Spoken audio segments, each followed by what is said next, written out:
नमस्कार, प्लस में आपका स्वागत है। मैं हूं आपके साथ राजकीय संदर्भ डालते अभी तक की मुख्य हेडलाइंस पर। लॉ एंड ऑर्डर को लेकर के बिहार के सीएम नीतीश कुमार ने की हाई लेवल मीटिंग।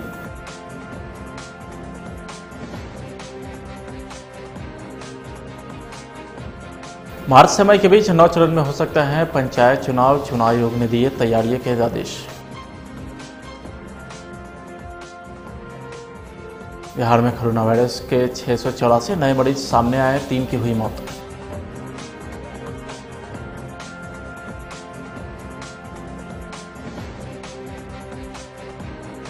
और घने कोहरे व धुंध के कारण कम हुई विजिबिलिटी और भी बढ़ सकती है ठंड।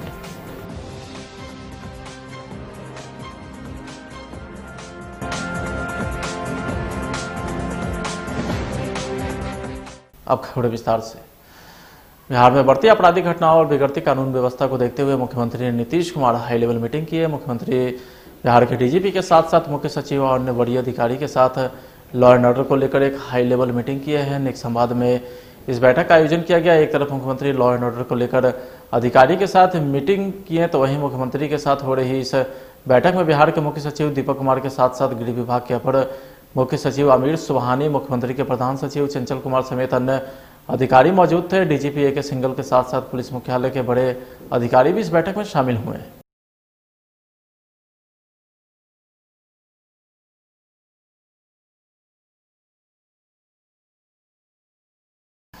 एक तरफ मुख्यमंत्री लॉ एंड ऑर्डर को लेकर अधिकारी के साथ मीटिंग कर रहे थे, तो वहीं दूसरी ओर अपराधी ने सोना कारोबारी के यहां बड़ी लूट की घटना को अंजाम दे दिया।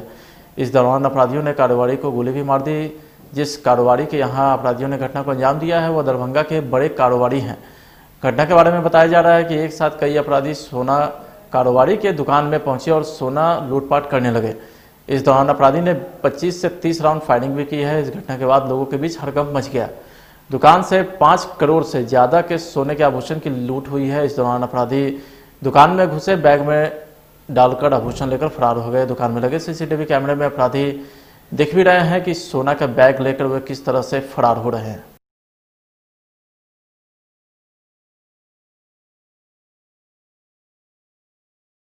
मुजफ्फरपुर में सड़क सुरक्षा समिति की बैठक डीएम डॉक्टर चंद्रशेखर सिंह की अध्यक्षता में की गई। इस कार्यक्रम को लेकर डीएम ने कहा है कि हम सभी लोगों ने विमर्श किया है कि सड़क सुरक्षा के दृष्टिकोण से जहां जहां जिन जिन सड़क पर इंटरवेंशन करने की जरूरत है वहां NHAI और RCD के माध्यम से करेंगे। ये हम लोगों ने आज जिला सड़क सुरक्षा समिति की बैठक की है मुजफ्फरपुर जिला की, और इसमें हम सभी लोगों ने विमर्श किया है सड़क सुरक्षा के दृष्टिकोण से जहाँ जहाँ जिन जिन सड़कों पर कुछ इंटरवेंशन करने की ज़रूरत है उसको हम लोग ज़रूर NHAI के माध्यम से, RCD के माध्यम से उसको करेंगे। और कुछ स्पॉट चिन्हित किया गया है जो सदस्य हमारे हैं ऑटो स्टैंड के, ट्रांसपोर्ट यूनियन के, उन लोगों ने भी बताया है, हमारे अन्य मेंबर्स ने भी बताया है, तो उसको हम लोगों ने चिन्हित किया है। वो हमारा प्रयास है कि इस प्रकार के स्पॉट पर हम लोग कुछ इंटरवेंशन करें ताकि दुर्घटनाएं कम से कम हों। दूसरा ये कि दुर्घटना अगर कहीं हो जाती है तो उसको तुरंत इलाज की व्यवस्था हो, तो उसके लिए एम्बुलेंस की व्यवस्था NHAI के द्वारा भी की गई है और हम लोगों के सदर हॉस्पिटल मेडिकल कॉलेज के द्वारा भी की गई है। और मेडिकल कॉलेज में, सदर हॉस्पिटल में उसका तुरंत प्राथमिक उपचार और जो इलाज है वो हो जाए, इसको भी हम लोगों ने विचार विमर्श किया है। उद्देश्य यही है कि सड़क दुर्घटनाएं कम से कम हों और कोई दुर्घटना अगर हो जाती है तो उसमें कैजुअलिटी कम से कम हो, लोगों की जान बचाई जा सके। इस उद्देश्य से हम लोगों ने आज विमर्श किया है सड़क सुरक्षा समिति की बैठक।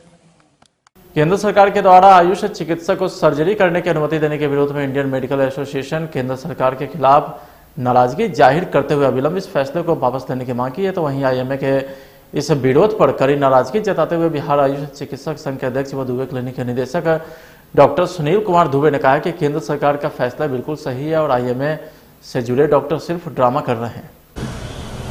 देखिए, अब ऐसा नहीं है कि BMS करने के बाद आपको सर्जरी का अधिकार मिल रहा है। BMS करने के बाद आपको MS करना पड़ेगा।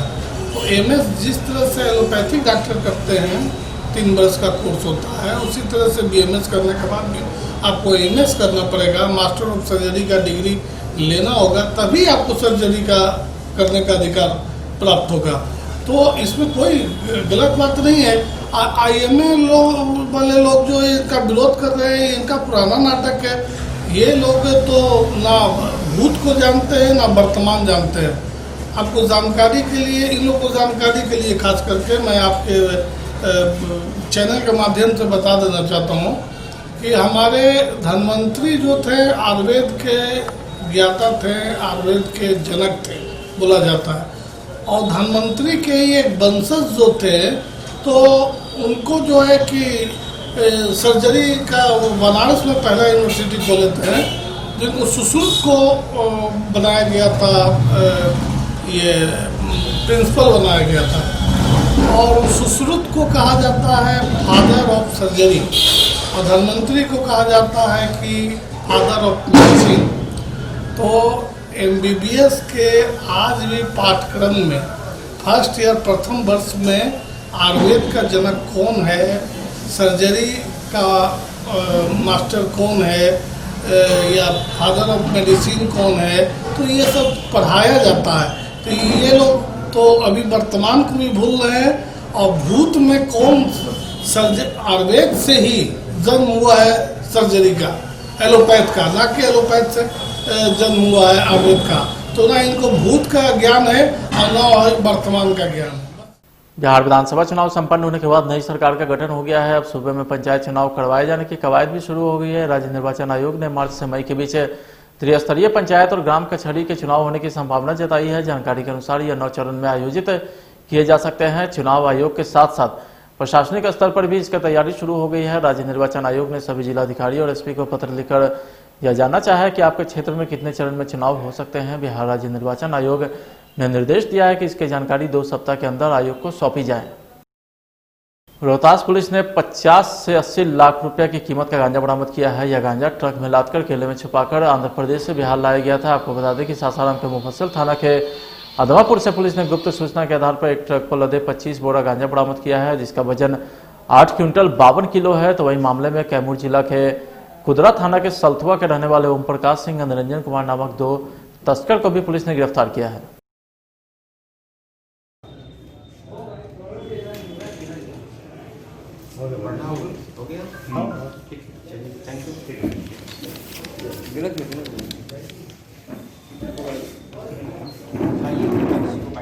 इसमें लगभग हाफ ट्रक में पीछे की तरफ केला भरा हुआ था और आगे वाइट पैकेट्स में गांजा रखा हुआ था। 25 बोरे गांजा बरामद हुआ है, जिसमें छोटे छोटे पैकेट्स में इसको सिस्टमेटिकली रखा गया था। कुल मात्रा इसकी 852 किलो है। इसमें तलाशी के क्रम में जो ट्रक का चालक दल था वो भी मिला है, इनको गिरफ्तार किया गया है। इनके नाम है ओम प्रकाश सिंह और निरंजन कुमार। ये दोनों कुदरा थाना जिला कैमूर के में एक गाँव है सरथुआ, वहाँ के निवासी हैं दोनों। इनके माध्यम से जो और लोगों के बारे में हमें जानकारी मिली है, वहाँ छापामारी की गई है और भविष्य में भी छापामारी की जाएगी। अभी तक की मिली जानकारी के अनुसार ये एक इंटर स्टेट, मतलब यहाँ से झारखंड उड़ीसा होते हुए गए थे और आंध्र प्रदेश के पास से इन्होंने गांजा लिया था और उसी रास्ते से वापस आए। बिहार में कोरोना वायरस संक्रमण के कारण पिछले 24 घंटे के दौरान 3 और व्यक्ति की मौत हो जाने से इससे मरने वालों की संख्या बढ़कर 1300 तक पहुंच गई है। तो वही संक्रमण के 684 नए मरीज सामने आए हैं। स्वास्थ्य विभाग के प्राप्त जानकारी के मुताबिक बिहार में पिछले 24 घंटे के दौरान कोरोना वायरस संक्रमण से गया में 2 और गोपालगंज जिले में 1 मरीज की मौत हुई है। शराब के धंधेबाज को पकड़ने गई पुलिस पर महिला ने मारपीट का आरोप लगाया है। मामला रोहतास के डेहरी ऑन सोन का है, जहां डेहरी के तकिया टोला मोहल्ले में एक शराब के धंधेबाज को पुलिस जब पकड़ने गई थी, इस दौरान पुलिस और धंधेबाज के बीच घर की महिला आ गई। महिला का आरोप है कि उसके पति की गिरफ्तारी के दौरान उसके साथ धक्का मुक्की की गई। ये आप बोलिए, आप अपना सर नहीं पीटी हैं, आप अपना सर नहीं पीटी हैं। आपका हस्बैंड अभी बोलेगा, आपका हस्बैंड आपको बोलेगा। सब हुआ है कि लोग हमारा पर कुछ हाथ छोड़े हैं, सब छोड़े हैं। कौन लोग? प्रशासन लोग छोड़े हैं। क्यों? यही दरवाजा खोल कर अंदर जो हमारा हस्बैंड था उसका जुर्म में पकड़ने के लिए हम दरवाजा नहीं खोले, इसी के जुर्म में हमारे के ये लोग पूरा मारे पीटे हुआ घर में अंदर। अब बस हम लोग दो ही लोग थे, उसका पकड़ कर लाया। अब ना पता, सुबह हम अब गए थे अपना सामान खोजने लगे तो हमारा उसमें नहीं, उसके बाद कोई गए नहीं किए। कब पुलिस गई थी आपके यहाँ? रात में लगभग 12 बजे करीब गए हैं पुलिस लोग, और बारिश से सीढ़ी बांस कहाँ से तो लाकर लगाकर बारिश से तब चढ़े हैं रूम में अंदर। 2 गो रूम में चढ़ गए हैं तो अभी भी हमारा दिक्कत नहीं था। तो जब 2 गो जाकर अंदर दरवाजा खोले तो 10-12 लोग अंदर एक बे गए, जाकर पूरा इधर उधर हमला बोलने लगे, कुछ हमको मारने लगे, कुछ इधर। हाँ, गहना भी हमारा 2 भर का सिकड़ी था, झुमका था, हम लिए थे, फैमिली में शादी था, जाने के लिए पैक किए थे, 30,000 रुपया था उसमें। वो नहीं है, बैगे नहीं है, बैगे सफा गुम है, लाता कपड़ा जितना है पहनने वाला सब वही पड़ल है। बस इतना ही है, हमारा इसका इंसाफ मिलना चाहिए। गलत मामला है। मैंने क्या मामला ये है कि इनके हस्बैंड 2018 में शराब के केस में एक्यूज्ड हैं और कल छापामारी करने के लिए गया था। कल पूरे बिहार में समकालीन अभियान था, उसी के क्रम में ये दरवाज़ा नहीं खोल रही थी और इनका हस्बैंड निकल करके भागने का कोशिश किए तो हम लोग उनको पकड़े। फिर ये आकर के छुड़ाने के लिए पुलिस के साथ धक्का धुक्की करने लगी और उसी क्रम में जो भी बता रही हैं, अपने खुद बता रही हैं, कभी बोल रही हैं कि पुलिस हमको पीटी है, फिर अभी बोल रही हैं कि पुलिस धक्का दे दी तो हम दीवार से लग के मेरा हाथ छिला गया। तो वो तो खुद अपना बयान में बदलाव कर रही हैं। मैंने इस तरह का आपके द्वारा नहीं, कुछ नहीं, ऐसी कोई बात ही नहीं है। फिर ये भी आरोप लगा रही है कि पुलिस हमारा गहना ले लिया, ये ले लिया। सब 100% झूठ बात ये बोल रही है। और रिलेशन भी ये अपने हस्बैंड को बचाने के लिए कल बोल रही थी रात में कि मेरा देवर है, और अब सुबह में खुद इनका हस्बैंड कह रहा है कि नहीं सर, ये अलग ढंग की महिला है सर, इसको हटाइए यहाँ से। पूरी तरह से झूठ बोल रही है। तो वहीं सासाराम के दरिगांव के NH2 पर बभनगामा के पास एक स्कॉर्पियो दुर्घटनाग्रस्त हो गई, जिससे स्कॉर्पियो सवार सतेंद्र सिंह नामक शख्स की मौके पर ही मौत हो गई, जो इंद्रपुरी थाना के भदौली के निवासी थे। वहीं 3 अन्य लोग घायल हो गए हैं। घायल को NHI की टीम ने सदर अस्पताल में भर्ती कराया है, जहां सभी का इलाज चल रहा है। ये घटना हम लोगों को सूचना मिला कंट्रोल के द्वारा, RP3 पेट्रोलिंग हम लोगों का NH का पेट्रोलिंग खबर दिया, हम लोग तुरंत कंट्रोल को बता करके निकल गए। और बभनगामा जो है गांव, उसके ठीक हाईवे पर NH2 पर ये घटना हुई। क्या हुआ है घटना में? घटना में एक तो फटल है, फटल वाला तो वहीं है, ठीक ना, और 4 व्यक्ति यहाँ जो है सो घायल है, 3 व्यक्ति, कुल मिला करके 4 व्यक्ति। मौत की भी घटना है क्या? हाँ, मौत की भी घटना। कितने लोग की मौत हुई है? एक। क्या की घटना है? ये घटना बभनगामा NH के सामने, बभनगामा गांव है, चैनेज हम लोग का बोला जाता है 913-500 NH2 पर। क्या नाम आपका? हमारा नाम तेंजराय सिंह है। बिहार में ठंड के साथ साथ कोहरे का भी असर देखने को मिला है। सुबह राजधानी पटना समेत पूरे बिहार में घने कोहरे की चादर में लिपट गया, जिसका सीधा असर यातायात पर भी पड़ने लगा है। कोहरे और धुंध के कारण सड़क पर वाहन चालक को हेडलाइट जलाकर चलना पड़ा, जिस वजह से पटना एयरपोर्ट से 13 विमान देर से घने कोहरे के कारण पहुंचा है। पटना में विजिबिलिटी 100 मीटर तक पहुंच गई है। मौसम विभाग ने अगले 24 घंटे में न्यूनतम तापमान में गिरावट और घने कोहरे छाए रहने का पूर्वानुमान जताया है। मौसम विज्ञान केंद्र पटना एवं डॉक्टर राजेंद्र प्रसाद केंद्रीय कृषि विश्वविद्यालय के मौसम विभाग ने बिहार में लगातार ठंड बढ़ने और कोहरे और धुंध का पूर्वानुमान जताया है।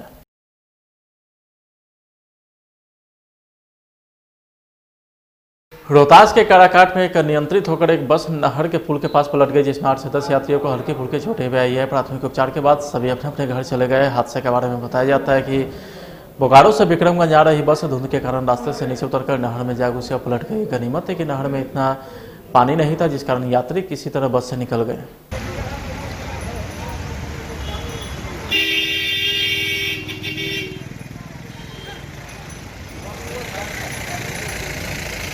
कुहासा के कारण बस जो इसमें आकर पलट गई और ड्राइवर को ये नहीं पता चला कि रोड है या नहर का खाई है, इसलिए पलट गई। और दाहिने साइड में, इसके जस्ट दाहिने साइड में पिकअप वैन जो है सो पलट गया। पलटने का कारण क्या है? पलटने का कारण ये है कि ये रोड पर आए दिन हादसा होता रहता है और जो है सो सरकार जो है इस पर प्रशासन सुध नहीं ले रही है। सरकार इस पर ध्यान दे नहीं रही। हादसा होने का कारण क्या है भाई? हादसा होने का कारण यही है कि धुंध के कारण मतलब दिखाई नहीं पड़ा ड्राइवर को, और ये रोड इतना यहाँ नहर के पुलिया पर संकीर्ण हो गया है कि पता नहीं चला ड्राइवर को कि ये पुलिया संकीर्ण है या खाई। बिहार के मुजफ्फरपुर शेल्टर होम रेप कांड में आजीवन कारावास की सजा काट रहे एक दोषी की दिल्ली स्थित तिहाड़ जेल में मौत हो गई है। मृतक आरोपी का नाम रामानुज ठाकुर था और रिश्ते में इस कांड के मास्टरमाइंड ब्रजेश ठाकुर का मामला लगता था।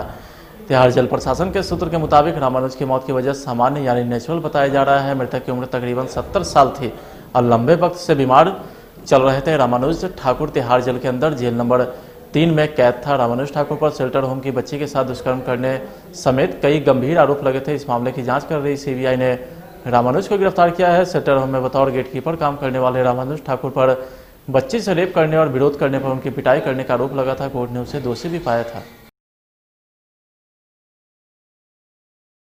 NIA यानी कि नेशनल इन्वेस्टिगेशन एजेंसी ने गया से हथियार की तस्करी के आरोप में राजीव रंजन उर्फ चिन्नू सिंह को गिरफ्तार किया है। मिली जानकारी के अनुसार राजीव रंजन सिंह मोहड़ा प्रखंड के तेतर पंचायत का मुखिया है और यह घर अतरी थाना क्षेत्र में पड़ता है। NIA की टीम ने उसे गया शहर के मगध कॉलोनी स्थित अपने आवास से गिरफ्तार किया है।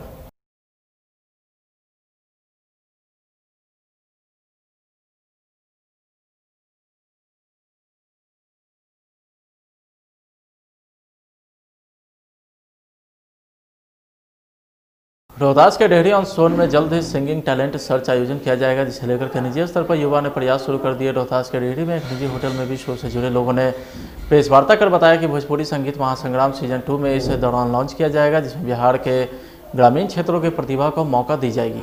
बड़े शहरों में हमेशा ही होता रहता है और बहुत से ऐसे लोग हैं जो ये सोचते हैं कि नहीं, छोटे शहरों में तो आएगा ही नहीं कभी कोई भी इस टाइप का प्लेटफॉर्म।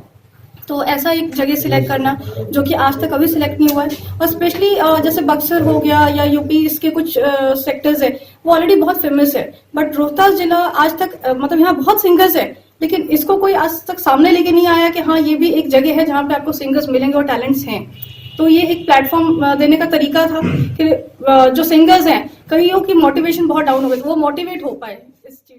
पूर्णिया नगर थाना के अंतर्गत चंपानगर ओपी थाना क्षेत्र में बीते पिछले महीने नंदन कुमार का हत्या कर दिया गया था। इस हत्याकांड में गैंग के आरोपी को नगर थाना पुलिस और चंपानगर थाना पुलिस के द्वारा 3 आरोपी को एक ऑपरेशन के तहत गिरफ्तार किया गया है। मुजफ्फरपुर शहर में ट्रैफिक व्यवस्था को दुरुस्त रखने के लिए जिला प्रशासन पूरी तरीके से तैयार है। यही कारण है कि एंट्री में लगी गाड़ी का चालान काटा जा रहा है। इस क्रम में शहर के मोती झील स्थित फ्लाईओवर पर पुलिस के द्वारा नो एंट्री में लगे वाहनों का चालान काटा गया। पुलिस पदाधिकारी ने कहा है कि अभी मौजूदा स्थिति ऐसा है कि फ्लाईओवर पर दोनों साइड से वाहन लगा दिया जाता है, जिससे आम जनता को काफी समस्या होती है।